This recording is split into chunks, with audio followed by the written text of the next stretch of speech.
look at the cultural standard for a perfect portfolio. The objective is always vertical: more money, more success, and more recognition. Society operates on a straightforward assumption. The person who manages to accumulate the most assets over their lifetime is the person who has achieved the most in life. But there is a mathematical certainty built into this model. Physical assets carry a 100% guaranteed depreciation rate. Homes require constant maintenance, vehicles break down, and financial markets inevitably crash. Money successfully buys temporary physical comfort. What it lacks is the purchasing power to acquire inner peace or eternal hope. Pursuing material accumulation isn't inherently a moral failing. It is simply a highly vulnerable investment strategy, one that guarantees a total, unavoidable loss at the end of life.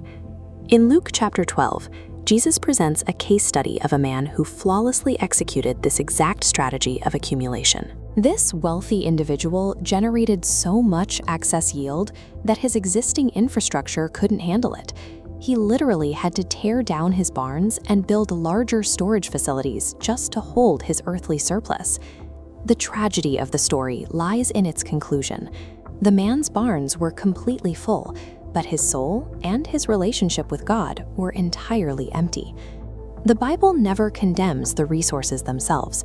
Many faithful figures throughout fully managed immense wealth and used it to honor God.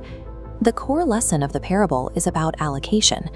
The greatest financial danger you face is not possessing wealth, but possessing wealth while remaining completely spiritually bankrupt.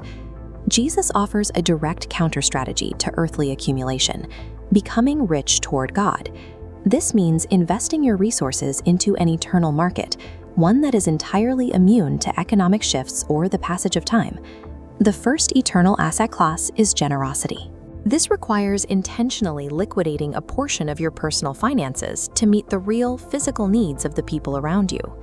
The second eternal asset class is service. Instead of utilizing your specific gifts and resources to build personal status, you deploy them to advance God's purposes. The third is spiritual maturity. This means investing dedicated, unhurried time into prayer, scripture reading, and active daily obedience.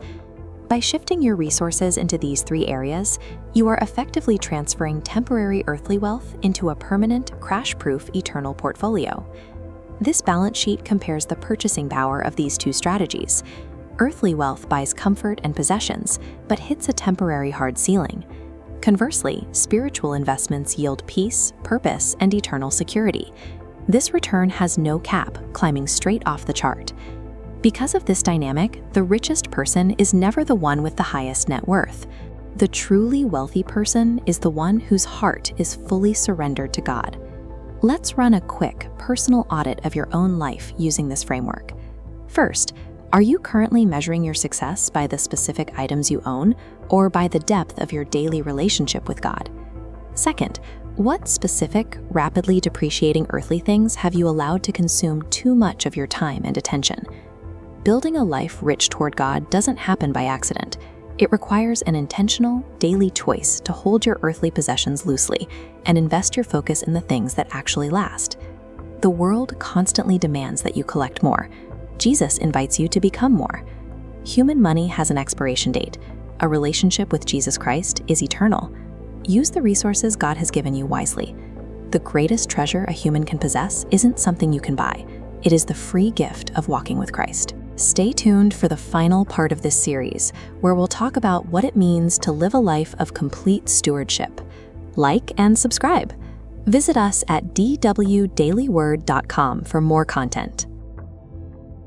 Thanks for watching. Please like and subscribe.